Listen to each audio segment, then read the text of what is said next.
Yo, what's up? Ah, yo, it's the Method Man. Here I come, Method Man. Oh, I hope and pray that I will. But to the day I am still just a METHOD. Here I am, the Method Man. Hey, you, get off my cloud. When that song dropped, I knew one thing. My cousin knew too. That was a star. Meth was a star. Anybody that ever heard him knew he was a star. You knew it. Now, here's the news. Many of you never knew that Biggie Smalls and Method Man, how cool they really were when they met each other. They were so tight that first he went from just being a feature on the record to, man, like he basically did the what for free. You know what I'm saying? Like Puffy was like, look, man, I don't know about getting them Wu Tang dudes. They might be asking for this and that. Because at the time, when the what was coming out, Method Man was the biggest thing on the world. You know, Def Jam paid through the nose so they can make a track for Meth to get Mary J to do the doggone song and then get her in the video.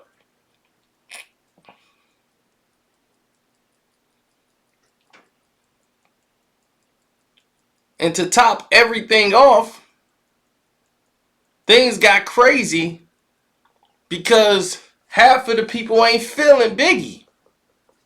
You know, when Biggie dropped, his clan was Meth's clan at the time, Wu Tang. They not really feeling what's happening over here with Biggie. So it became a situation where Meth was super popular when everything started, and then all the hate was going towards Meth. So Meth understood completely what Biggie was going through, so they related properly. And then with Redman and Method Man, you know, that's a no-brainer. So Ray is upset that Dirty album is coming out. See, what people didn't realize at first is Sadat X was supposed to be on Old Dirty Bastard's album. And, you know, him and Biggie had a song together. And Old Dirty was on that track. Come on, come on. Come on, come on. Oh, well, I can warm the bot, lights it up. I love to make the brainstorm, to make the warm, a straight form, but something kind of spiritual. Biggie the Bastard. Well, that's kind of spiritual. So when he made that song, Sada X, Old Dirty, and Biggie was supposed to be on that record. They was trying to get that record to be on Old Dirty's new album and stuff. So they couldn't pay enough money because Old Dirty smoked up the budget for the doggone album when he got the album budget. So he went through all the money immediately. It was gone. Every dime. So he had, and then he owed them an album. You know, so it's like, oh man, dude, you got like 2 songs.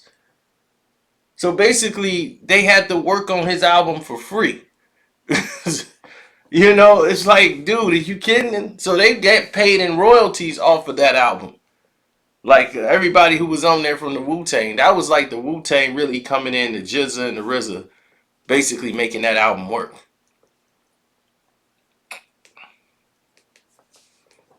You know, so When that happened, though, Biggie was supposed to be with Dirty. Dirty had a second album coming out, right? Now, all this gonna be on the Patreon. So I'll just say that for the Patreon. We'll cut that part off. Sorry I brought y'all there. But for the Casino for Life Patreons, you guys will get that story. Okay?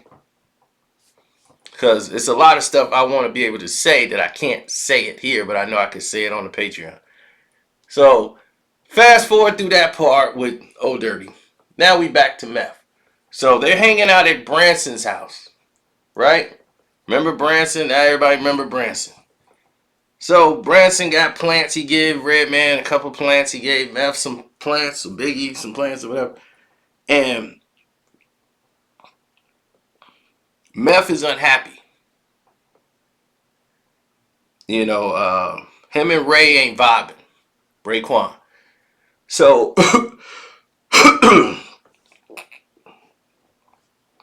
Ray and Meth is like, you know, his things is at odds with them.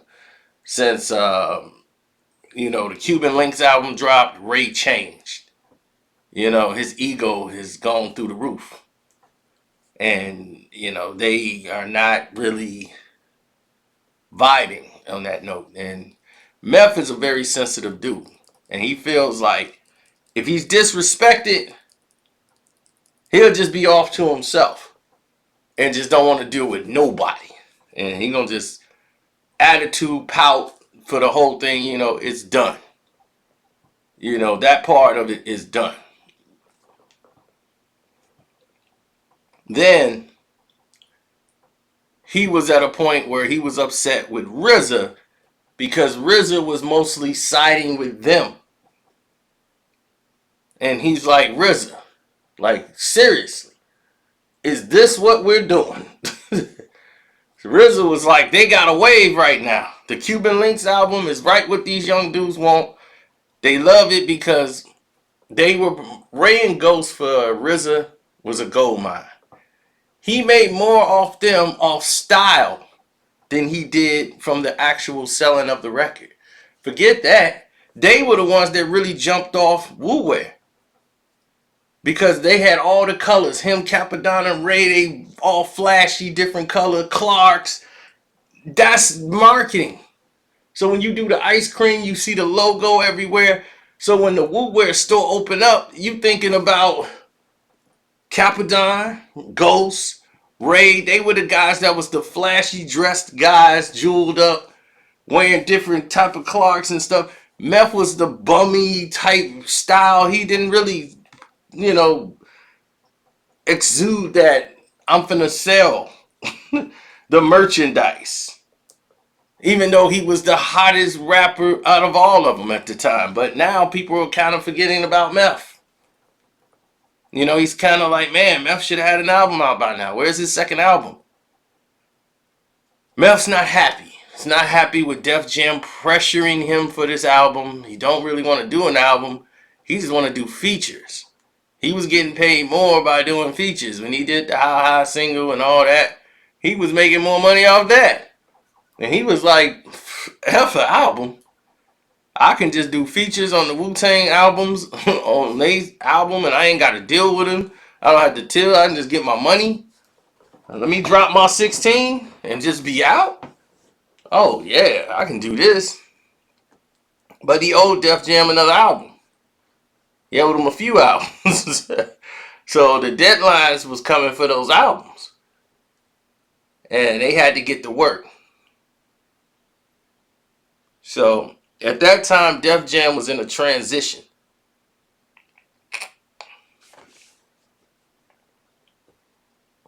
And Russell Simmons was basically on his way out.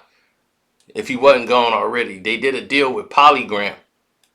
And that was on the table at the time. So Polygram came in for like 25%. And then they had to play Universal 25. So it was some crazy like that. But Polygram was the new thing. So it became the Def Jam, the new Def Jam music group or whatever. but they didn't want to take away the Def Jam records. Now Biggie can see that Meth is having problems,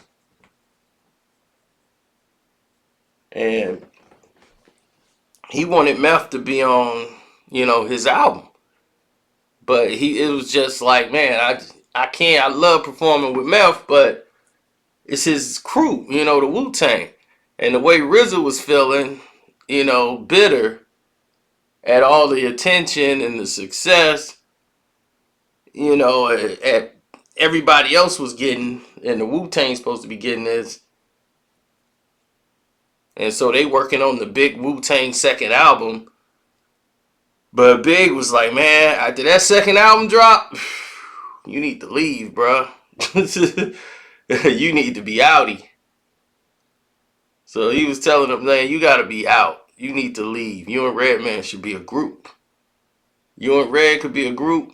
Man, you will outsell the Wu-Tang because you bigger than them. Biggie was telling them, you bigger than them. They know it. And they're afraid that you gonna leave. They're afraid of that. He's like, Ray wants you gone so he could be the man. So that RZA can get him, but Ray ain't that guy. Biggie told him, that guy there, nah. He too envious. He ain't gonna never be on top. He wanna be there. He hate it because he wanna do it. He can't do it, so he hate it. He hate that you successful. He wanna be where you at, but he hate it. So he was like Ghost too. They can rap. He's like, them dudes can rap, they can spit, but they can't do you, man. They ain't gonna cross over to the next level. They ain't gonna do it.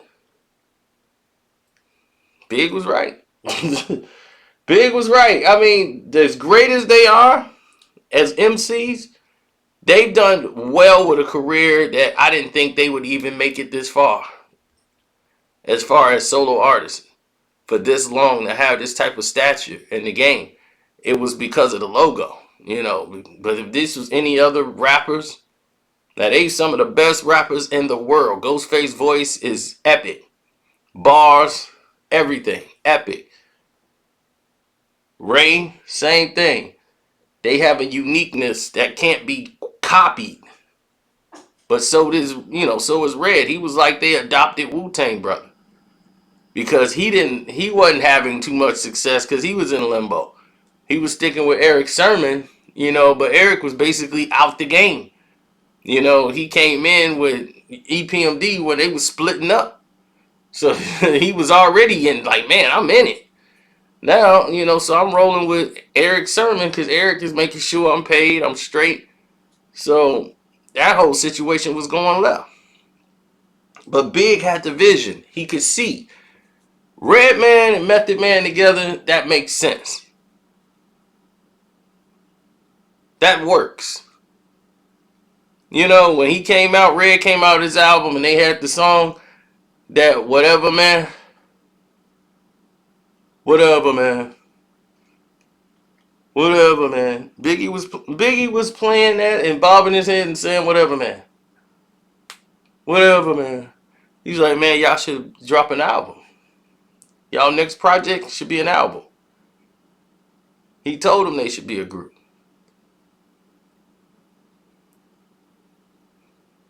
So I'm very proud to say that I'm glad I lived in that era. The 90s rap era to me is probably going to be the best, even though the 80s was like the golden, that 88, 87, 88 year was like,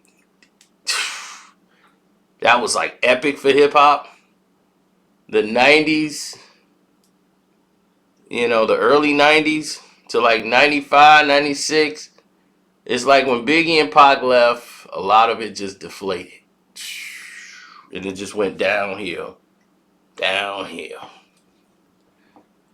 And that's right around the time all the sponsors, the endorsements, and all these other marketing programs started to come in with big checks and start writing. Once you start doing that, and this is what rappers was protecting the game from. They were turning down multi-million-dollar checks They were turning those down to preserve hip hop. If it no, I ain't doing that. That was considered selling out. Nas turned down Budweiser.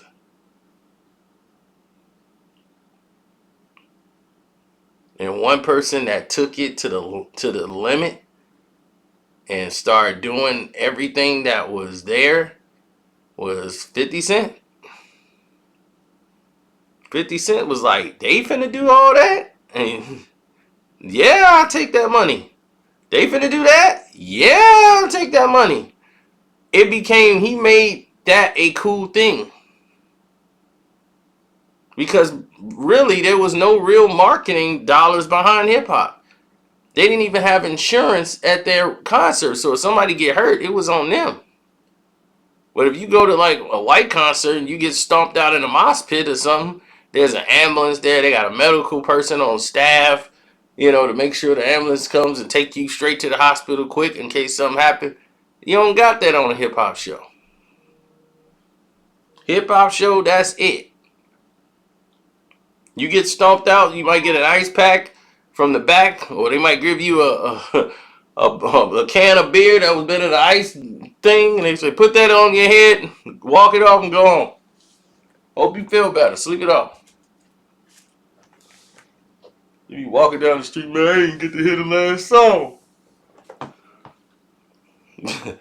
So,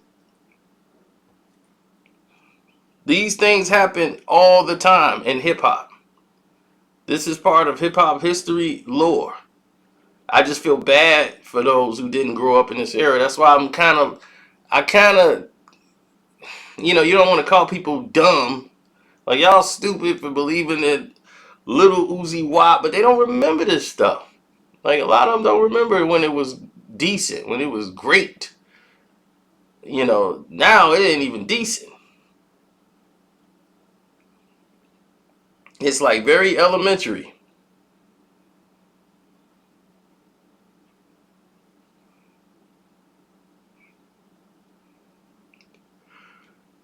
And, sorry about that. That was a long yawn. I guess I am tired. Man, time flying. Felt like it was just 2 o'clock.